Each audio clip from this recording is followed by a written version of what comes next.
So we're back, Roger and Luke. Hey Rog, some time ago there were rumours that Shadow would appear in Sonic Boom, the TV show. Wouldn't that be funny? Maybe.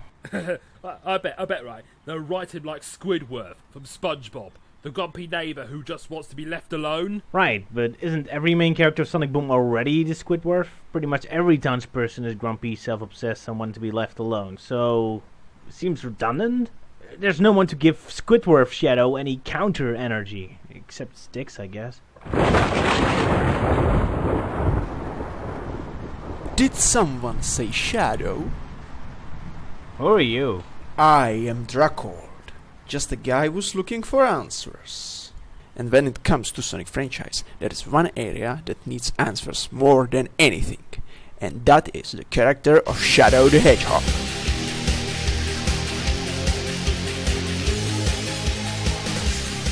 Oh god, a Shadow fanboy. Yep, you scared? Well, I already declared we're on the Sonic Boom fanboys to that intro, so I might as well get a flip side of the coin. The Shadow fanboys should attack me too. Maybe we'll cancel each other out. Alright, so Shadow had a big impact on the entire Sonic franchise, and regrettably, most people, at least on the internet, think that this impact was mostly negative one. Of course it was. His character is indeed a source of controversy. Many Sonic characters are. With Shadow, it's a little bit different, though. When Sonic, for example, is an object of controversy, it seems that people mostly argue about the ideal portrayal of his character. When it comes to Shadow, most of the time people get emotional about whether he should or should not exist. He does put the series in a very different path. But sure, I haven't talked much about Shadow on this show yet. Couple reasons. Mostly the reason why I'm not interested in talking about him is that Shadow is designed to welcome people to dissect him with the mysteries and past and alternative endings. He invites people to think about him and to try to figure out what he is about. So I'm not sure if I can add anything to Shadow and say anything that millions of forum discussions haven't already explored to death. Unlike modern Sonic, the Pantaf and Boom Sonic, that are hidden away in this protective bubble of it's just comedy, just for kids, just random, you're overthinking, it's supposed to be empty and shallow and obvious excuses. There's a lot more uncovered ground for me to cover with those games that act like smoke and mirrors and mental trickery to avoid analysis. So, those become my forbidden fruit, interesting to be tempted by, while Shadow is already a down-beaten path. And more pressingly, there's mostly two kinds of Sonic fans, those who love Shadow and already know everything about him, and those who hate him and don't want to know anything about him. So, what's my role for either of those groups? So, to be honest, I think this entire Dissected is pointless. But whatever, for completion's sake, let's talk Shadow. Take the lead, I'll follow. Maybe we can still reach some interesting conclusions. Yes, there's plenty to discuss or explore with Shadow. Might as well talk about Shadow then. Strap yourself in, people. This will be a dramatic and dark Dissected. Okay, just a disclaimer. I am a Shadow fan. Call me a Shadow fanboy if it makes you happy. So, if you feel like disregarding all my points based on this fact alone, you can stop watching this video. Everyone's already pissed off, let's just talk. I think that the fundamental problem is that Sonic fans and Shadow fans don't really know who Shadow really is to this day. Shadow has half a dozen games with a huge focus on his story, so why do we still not know him? That's the catch. Only the stories are straightforward and well known. But the secrets of Shadow's psyche are hidden even from some of the most dedicated Shadow fans. And they are hidden from you as well. What? No. Shadow the Hedgehog's game is not dark. Not dark at all. It's a happy story. It's a freaking Care Bear story. Dislike! Okay.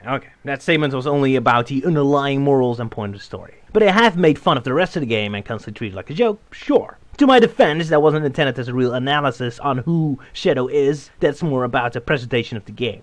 The whole experience just feels like a Naked Gun movie to me. I mean, here's Maria hopping around after Shadow, fighting along and staring explosions down, all while making those, the monsters have a sad look on their face, comment in the middle of an intense and tragic action sequence. I don't know, the entire game is just so goofy and cheerful and just doing whatever it wants, that it just gets a Naked Gun kind of vibe to me. Its serious nature just strengthens it. It doesn't mean the characters are unreal or complex, mind you. Ironically, I can take a character like Frank Drebin much more serious and is much more complex and satisfying to me than Sonic is in the modern games. Goofy parody nonsense or not, but the core of the character and the story is still intact and work for the most part. Reacting to events like an actual person, not like they're just a TV host wandering around on set or something. It just happens to take place in a universe that operates on more silly rules. Same with Shadow. Characterizations at points it makes all stand. It's just done in a universe with talking teddy bears and machine gun toting military lifts are the primary transportation in a science facility that little girls can operate with no problem. That's great! I'd rather have this kind of goofy cartoonist logic than just floating pink donuts in space. That's not goofy or silly, that's just random. It's funny to you. You are a parody maker. A scene that doesn't immediately make sense to you will become a parody. Anyway, even many Shadow fans don't know who Shadow is. They like him because he is cool. That doesn't mean that they understand what makes him cool. It's difficult to write a character like that. You must be able to know how to stimulate the audience with awesome action and revelations. But avoid making it cheap. Yeah, the over-the-top presentation of Shadow's game overshadows his actual personality. Pun intended. To take some of the confusion away, let's take a look on the evolution of Shadow's character. We will be looking only at the official games. Keep it short. Shadow fans already know, and Shadow not fans will lose 10% of their attention for every 2 minutes no gameplay is mentioned. Shadow first appeared in Sonic Adventure 2. This was probably the Sonic game with the most developed story. Shadow had his past and motivations. All the characters were treated well, but Shadow stood out for many people. He was an interesting villain. The idea of Sonic having an evil counterpart was engaging. No matter how cliché it was or how many times it was used before, this time it was used to its full effect thanks to a bigger story, complete with cinematic cutscenes and voice acting. Like any other good character, Shadow was relatable on some level during the game, and in the end of the game, he became relatable even more. Relatable? It seemed to me he was more deliberately written to be weird and untouchable, like a genie in a bottle with unknown powers and with a suspicious amount of knowledge of who Eggman is and how he works. He doesn't really become relatable until the finale. Well, Shadow's appearance was fairly subtle in SA2. He was just a cog in the machine of a big epic story of greed, treachery, grief and revenge. He was relatable in how he interacted and worked with Eggman and Rouge. Ah yes, greed, treachery, grief and revenge. Perfect material for a kid's game. Of course, reminded me of Dragon Ball Z and Power Rangers and such. Kids love their media to touch upon adult themes. Makes them feel old and relevant, even if they don't entirely understand what it's about. Besides, why isolate children from these concepts? It's part of the world. But let's focus on Shadow. What was his personality in Sonic Adventure 2? His personality? That is easy. A possible failed science experiment to become the ultimate life form. Extremely arrogant about it. He befriended the scientist's daughter and had a happy life until the evil government decided to kill the entire science facility because that's what governments do.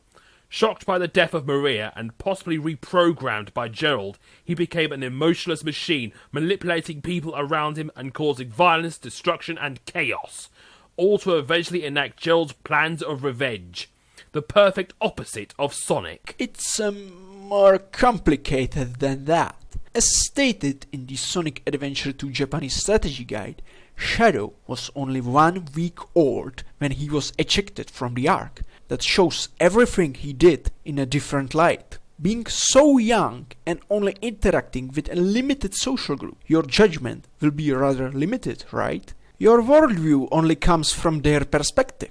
So, because your creator kept telling you that you were the ultimate life form, you would understand this fact the same way you would understand your name. Shadow was not arrogant when he considers himself the ultimate life form. It was one of the very few things he knew about his life. It's not a boast, it's the purpose of his existence. It was his identity. Without it, he would feel as if he was nothing. That's also why he had such a strong need to have a purpose. His mind was developed like a mind of an adult, but he had the knowledge of a child.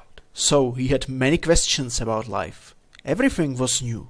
If he lived his life like others, he would learn most of these things in childhood. instinctively learn the answers. But that was not the case for Shadow. He was created as somebody powerful and obviously very important. His creator treated him like a tool. Shadow and Maria only knew each other for a week. Man, that makes their relationship stress-forced. Way to want to destroy the world over someone you know for a week. Keep in mind that, from a psychological perspective, time is a percentage. Even if Shadow only knew Maria for a week, it's only the only week he had up to that point. So, week or not, he still knew her his entire life.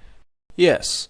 Anyway, Shadow's not super violent in the game, avoiding Sonic in the first confrontation and usually staying on the sides. His motivation might have come from an evil source, but in the end, he is convinced it was wrong.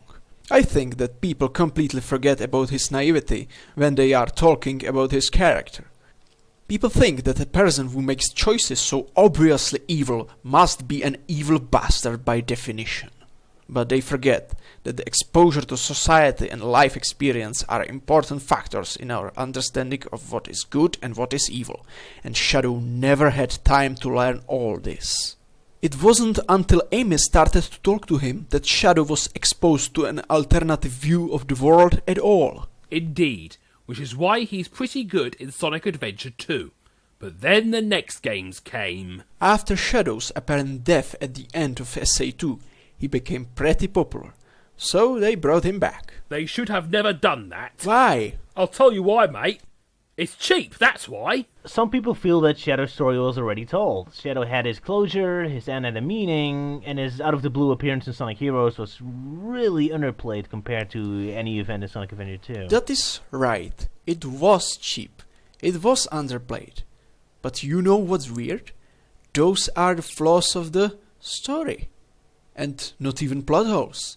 Just that the story beats are abrupt and lack the quality of Adventure 2. But who are the people who complain about this? Mostly people who don't want stories in Sonic games. Or limited at least. The same people who claim that there needs to be no continuity in Sonic games, and the people who claim that the lack of flow is okay are in fact the first ones to say that Shadow should have stayed dead. Well, the point is still valid. But yeah, it is ironic that arguments against story are usually ones only people who care about story would have. If anything, when you hate stories, you should love how Shadow's handled in Heroes. Here he is, does a cool thing quickly, and we're off to 20 minutes of uninterrupted gameplay. In and out like a rocket. Shadow's magical return in Heroes was a compromise. He's back, and there is a mystery going for the Sonic Adventure fans. And it's done very simple and quickly, so gameplay fans don't have to sit through enormous cutscenes. A compromise that didn't make either side super happy, sadly. And of course, here's where Shadow's infuriating amnesia plot begins that keeps bothering us for 3 games in a row. True, but again, it was just a poor execution. I find it really dangerous that people keep using poor execution as means to justify why some content should be removed and why some concepts are bad by definition. Especially when the poor execution was never point of the discussion. How often you hear people saying that Shadow should be improved? People are usually only saying that he should be killed off. It's like most Sonic fans are cartoon villains like Wile E. Coyote.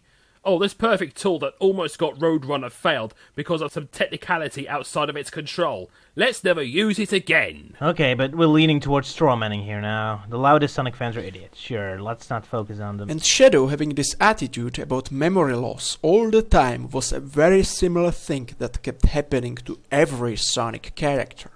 Knuckles only kept looking for Master Emerald or its shards. Sonic kept chasing after bad guys without even realizing what was going on. Tails kept explaining stuff. Amy kept chasing Sonic and be really creepy about it, as if the characters got stuck in time.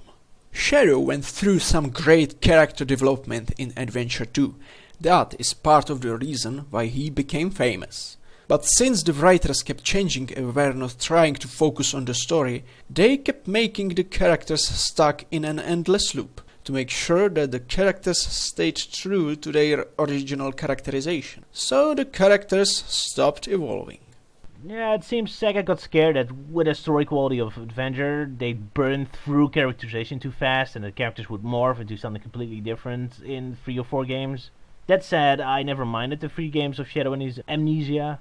It kind of felt like a 3-act structure. Heroes sets up the mystery in the players, Shadow roots the robots, Sonic Battle expands on it and shows them in their downtime recovering and strategizing, and then Act 3, Shadow's game, they act upon their preparation and discoveries. If anything, the only thing ruined this is that Shadow was passive at the start of the Shadow game, and Roots was never to be found, but in unrelated side missions. If Shadow was more active with Team Dark before Doom Complicated Matters, it would have felt more like an actual conclusion from the Heroes and Battles setup. So, everything was simplified in Sonic Heroes, including Shadow, though they still tried to add some touches. Shiro Maekawa said that he was employed to write the story only after the game was already made, so he had little room to do anything. It's surprising that he was able to write something that felt connected to the actual gameplay at all. Huh, I didn't know that.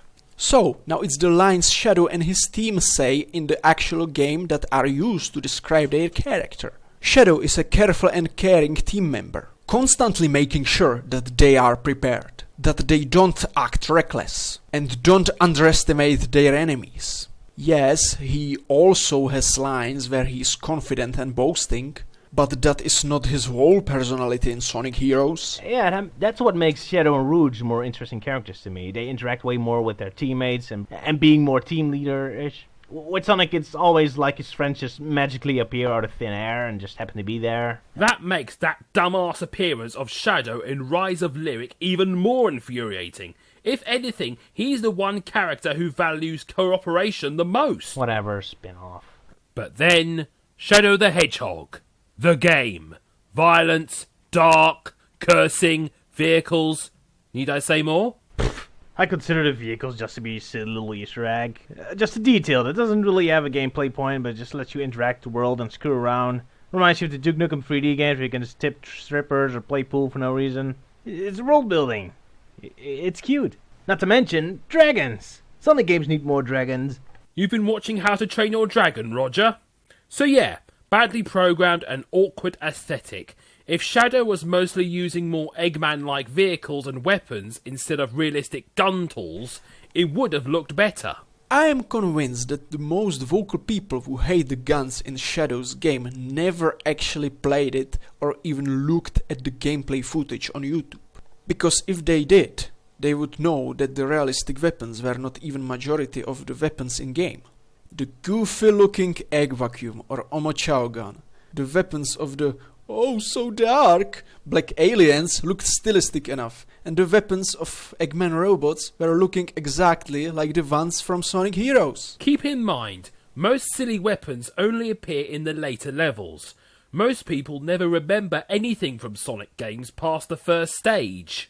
Yet they all forget about the stop sign. Love that thing. I think a bigger problem with guns is that it requires Shadow to stand still and aim. That interrupts the gameplay flow. That's why swords make more sense for weapons in a Sonic game. Swords just enhance Sonic's natural abilities instead of making you stand still and think differently. Gentlemen, the internet just called.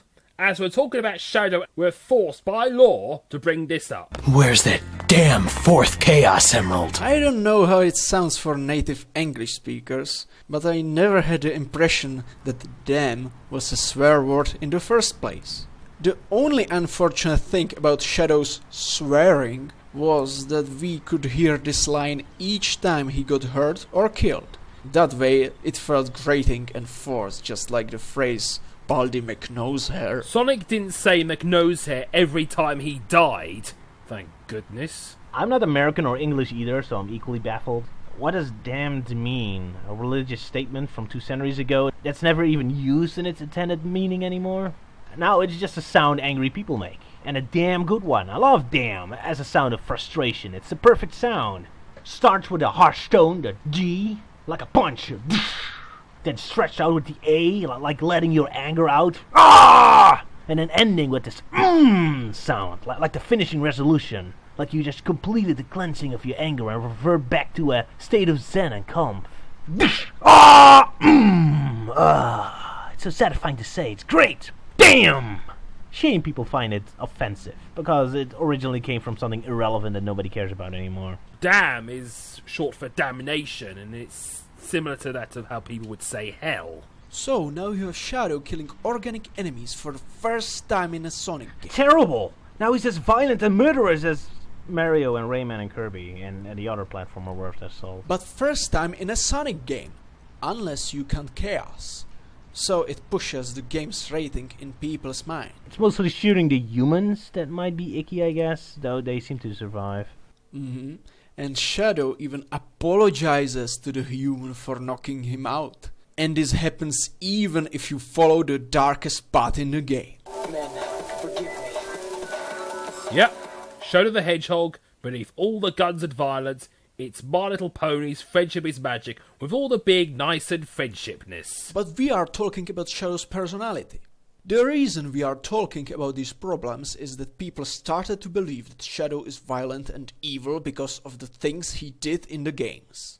But did he ever do something darker or more violent than Ratchet, for example? Like trying to destroy the whole planet? You do that in a few endings. Okay, here's the thing. The whole premise of his game was that we, as the players, were the ones who would make decisions for Shadow. This complicated Shadow having a consistent personality, because he was not making the choices. We were. So, of course his appearance during the gameplay in the middle of the game would be out of character.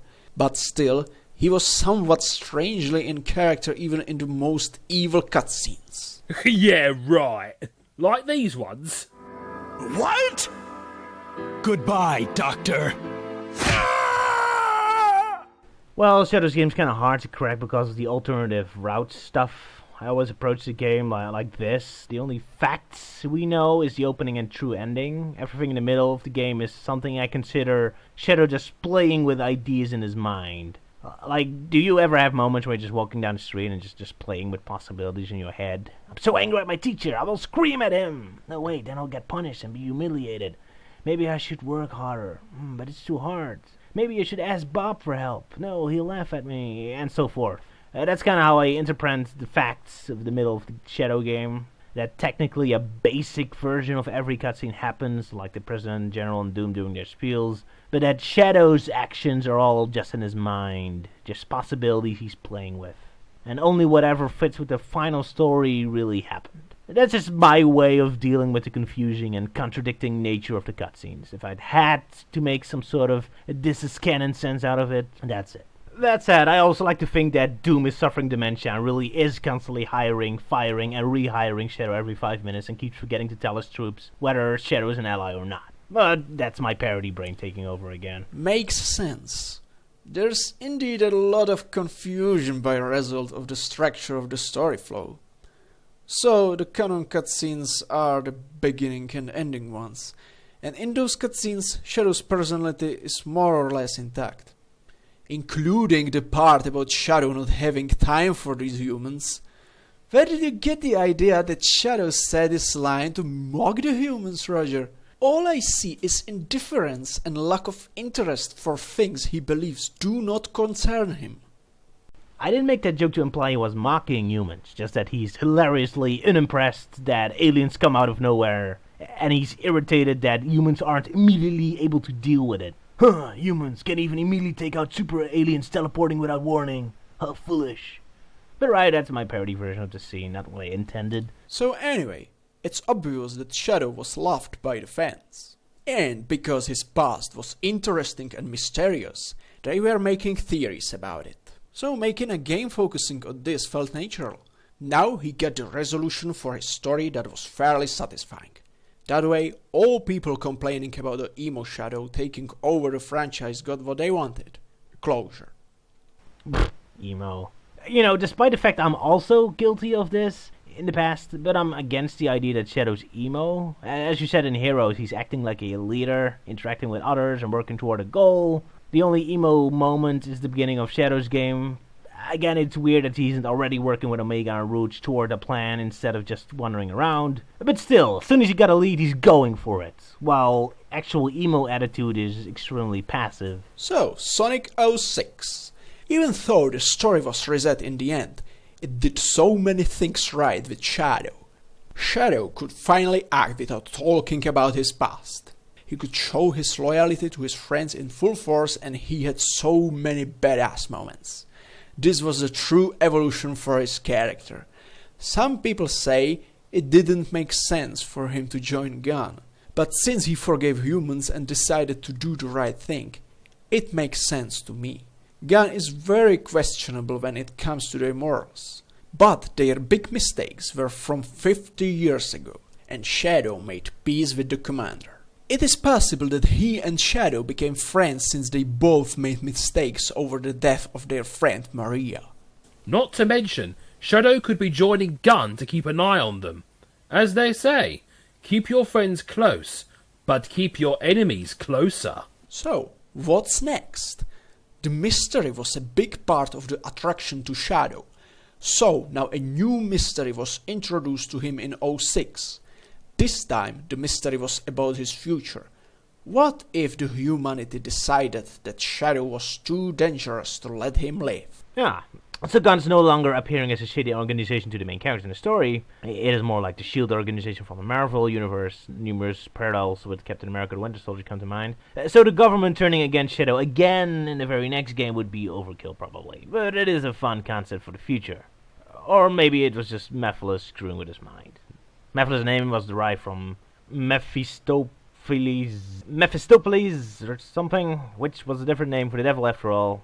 Anyway, Shadow defying Mephiles and standing for himself, his friends, and even the ones who might betray him was really satisfying. A perfect conclusion to a character spending several games finding his identity and purpose in the world. He found his purpose and will now defend it to the death in extreme circumstances. I thought that the next Sonic game would be a real Sonic Adventure 3. It would be a great opportunity to explore this idea of the world trying to frame Shadow in attempts to get rid of him. That could be done despite nobody remembered that it was foretold by Mephiles. In fact, it would be more interesting if that happened without them knowing that it was going to happen. Rouge would not remember that she promised Shadow that she would stand by him, so she would not feel so obligated to do it. She could be manipulated by her human superiors into thinking that Shadow was really evil. None of them would know that Omega would turn against the heroes, and who knows how Sonic would react to Shadow being allegedly evil. That would be a really exciting story. You would have a great excuse to have characters fight one another in boss fights. Better excuse than in Sonic Heroes. And if the game was not rushed, those fights would be better designed and more spectacular than in 06. Yeah, and that would have angered a lot of people. Shadow running the show again. I didn't mind Shadow, but even I was getting tired of Shadow and Silver becoming the stars back then.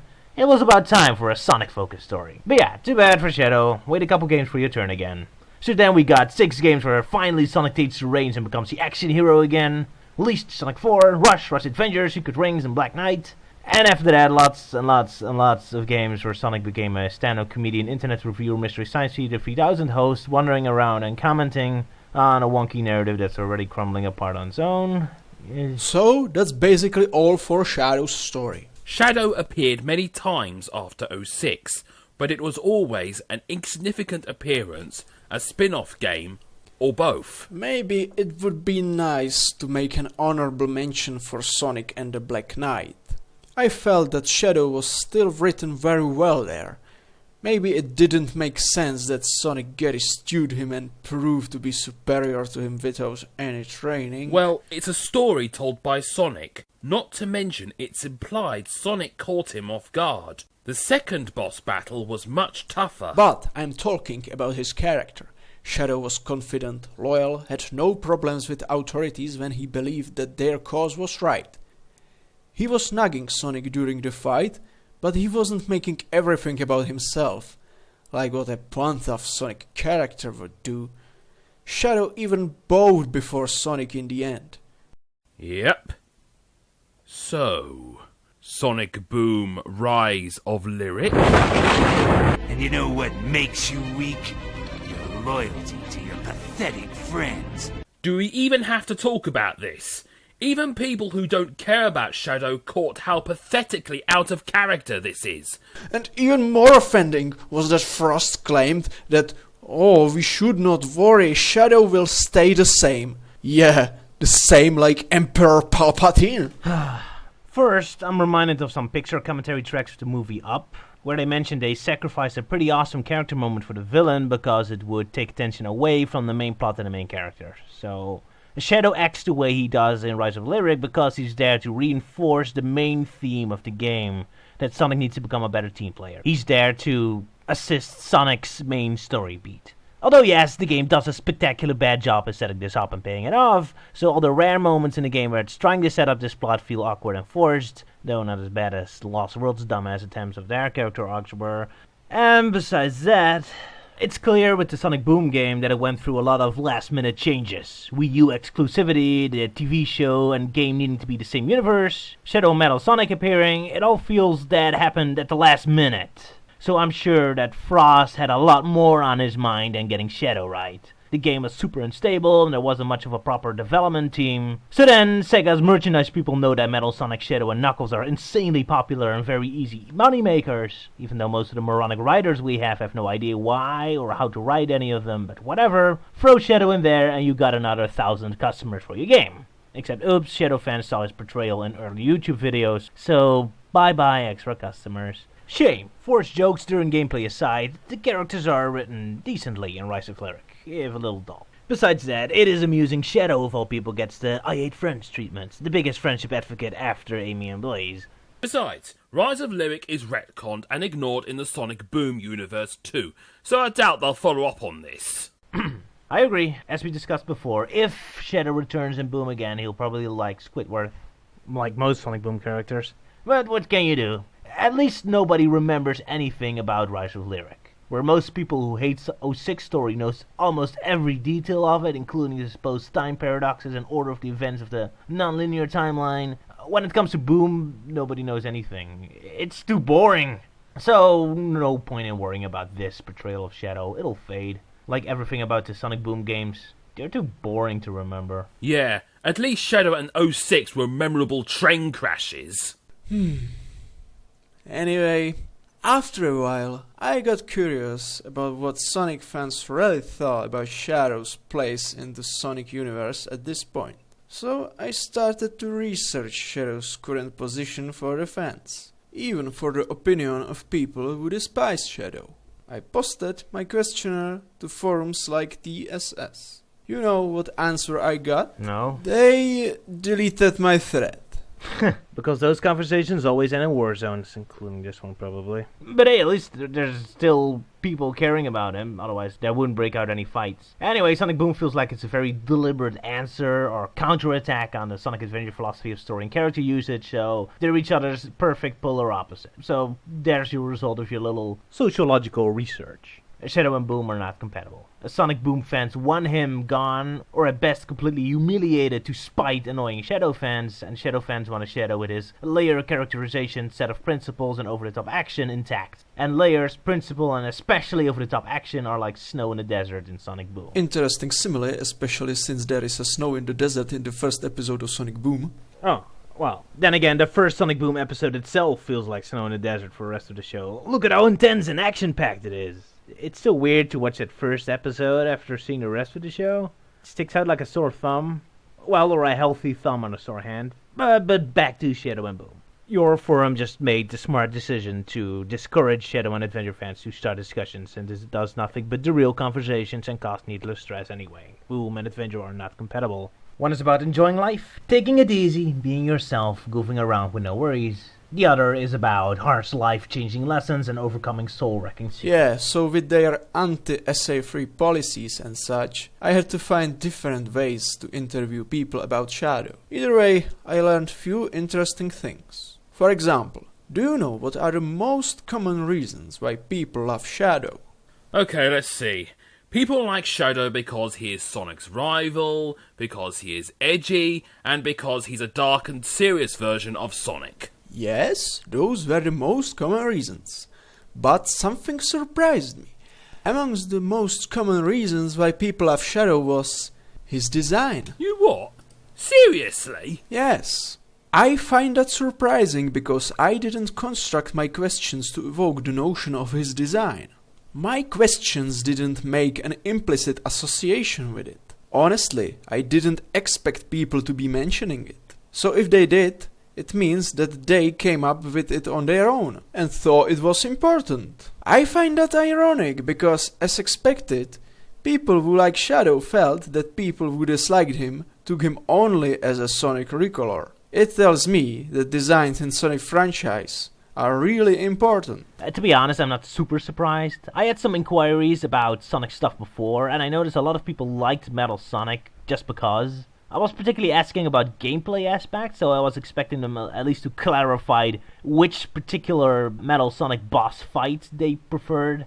But it was always just, I like Metal Sonic, and Mega Sonic too. Just the idea of bad, evil Sonic just resonates with people. Dark evil rivals are just cool. Maybe that's a big reason why people dislike Shadow more. He's outgrown himself as Sonic's rival and started to become his own thing.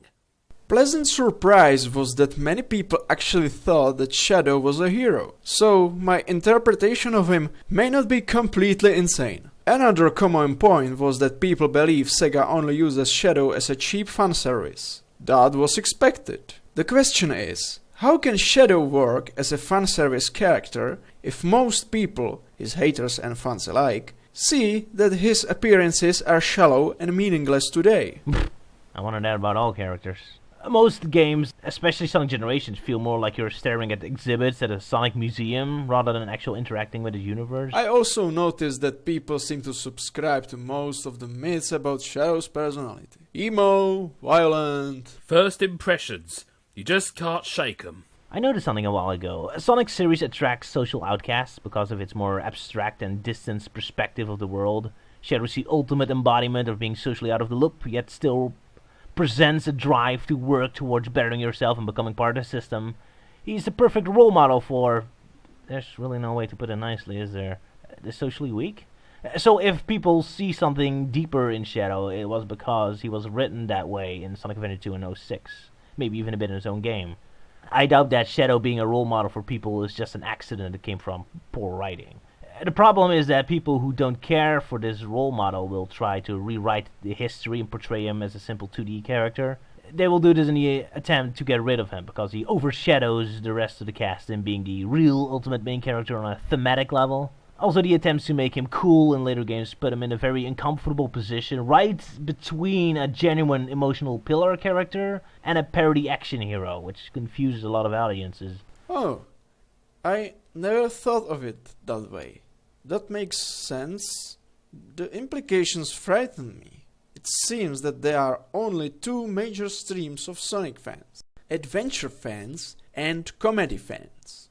Well, and wish Sonic would shut up and just have a good game fans, but those already run for the hills. All other kinds of Sonic fans can easily be divided into these two groups based on how much they think story and emotional investment is important. And while Shadow was making sense for the adventure era games and their fans, he has absolutely no point in the comedy era games. Well, he would if they went into the parody action hero route, but both Pontef and Boom are too mellow and lacking in energy to do anything in that direction. In the stand-up comedian sitcom act, Shadow's out of place. Yeah, at best he'd be redundant. Just another annoying villager to slow Sonic down. Maybe Shadow should never really appear again. At least if Comedy Sonic or Boom Sonic are the only alternatives. This is a new age for Sonic. Adventure is no longer desired. The goal is probably to get rid of all the social outcasts. So Sonic now deals with people who are akin to our coworkers, our superiors, our neighbors, our shoppers, our customers. Sonic is now attempting to simulate housing, visits of your relatives, holiday with your family, and many other social situations. To be honest, I disagree with you there. Sonic Boom is still about celebrating social outcasts, it's just doing it differently. Sonic Adventure Sonic is all about having confidence in yourself and who you are while still struggling with your duties and doing the right thing. So Sonic and Shadow are still pushed to get out of their selfish attitude and take responsibility, especially Shadow. While Sonic Boom is more just about celebrating who you are. I don't give a damn about the world or what others think. I am who I am, and I think that's great.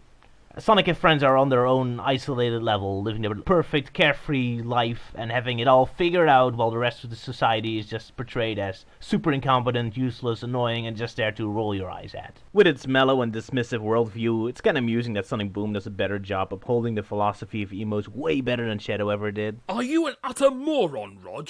Sonic Boom isn't emo at all. It's about joy and friends and being goofy. Well, yeah, that too. It's like the worldview of emos as demonstrated by goofy clowns. Kind of like an evolution. The world sucks. I don't care. So let's just screw around. Whee! You sure that isn't because that's the natural effect you get from a comedy versus a drama? Yeah, that's true. I didn't intend to say it was a deliberate movement or part of the plan of the writers. It's just a funny side effect I'm noticing. I guess. The only thing that is unfortunate about that is that Shadow is not actually going away, but he is doomed to be completely destroyed. And it is also unfortunate that not many people will notice this change. The people who noticed already left, and nobody will ask them nor care. Well, bit of a boy who cried wolf scenario. Intense Shadow fans have caused too much ruckus when there wasn't a big problem, so now they got a bad reputation when they do have a reason to complain. Although pretty much any Sonic fan with any kind of beef is in that same situation. Shadow's the last standing pillar and representative of Sonic being a role model for the weak and weird, so the humiliation and destruction of the character would be a very symbolic event. The real gamers and the real people from the worlds breaking Sonic free from the clutches of the freaks and bringing him back to the full glory by burning the last flag of resistance. No more recolors, no more fanfics, no more porn, no more crappy fan art. People can finally enjoy the series by not enjoying and just stoically sitting in a chair with your arms across each other, nodding respectfully at game. Oh yeah. Just look at what people who remain are saying about Shadow. Some want him to be like Bender from Futurama. Some want him to be a parody on an anti-hero who fails at being edgy. And some of them really want him to be this over-the-top gun-toting maniac, even despite they at the same time complain that he is shallow and generic because of that. You guys are overdramatic. It's just a phase. We'll get our big adventure games sooner or later. Well, Rise of Lyric tried. Well, far as I'm concerned, both Shadow at its most pure and Sonic Comedy at its most pure is equally exaggerated and far removed from Sonic's core essence. They're just two different sides of the same coin.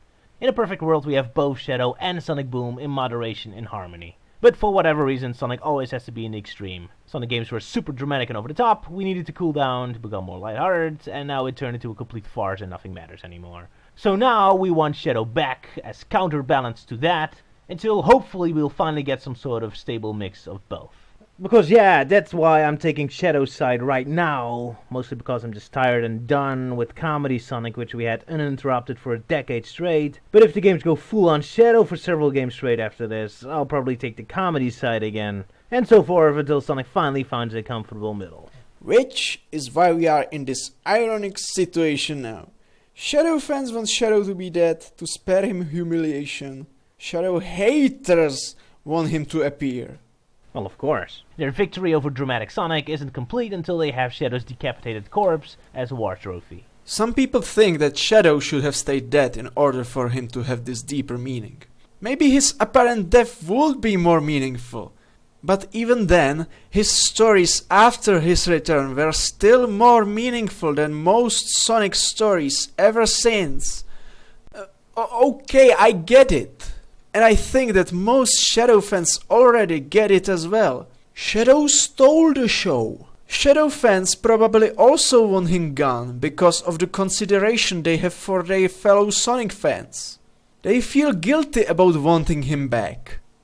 But still, fans who value story and want Shadow gone do not realize that thanks to their demands, there will be nothing for them instead of Shadow. Was there even any awesome and epic content on the level of Shadow's story after 06? Sonic Unleashed, the opening scene anyway. I'm sure Sonic or some other character can fulfill that too. It's more up to the writers and their intentions than what character they use for it.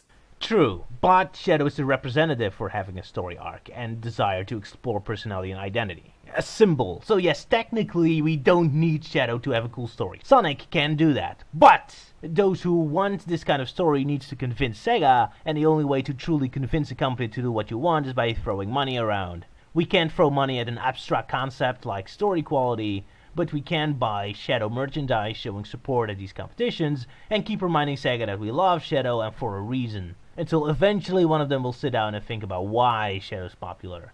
Even if you risk that Sega returning Shadow will mean they'll just turn him to another interchangeable sarcastic twit for Sonic to point and laugh at. So the question is, what effect will Shadow returning have? Will his comedic destruction be the end of the last hope for a Sonic story with substance, or will he instead suddenly bring gravitas and weight back to this currently empty wasteland of farce? He was in the previous Boom games, wasn't he? Nobody remembers those. Hopefully. This show is where it's at. Indeed. So there's a character tournament going on now at the Sonic Twitter. Eventually we'll get Shadow vs. Styx. Sonic Adventure vs. Sonic Boom. A battle for the ages. Perhaps that's where our answers lie. Or something. Did we ask something? Beats me. Well, let us know what you think in the comments, ladies and gentlemen, because we're off. Cheerio! Hey, here's a stupid idea. Based on you can only get what you want with money. What if we start a Kickstarter about booting Pontav off the writing staff? Like, if we collect 1 million, we donate that to Sega so they can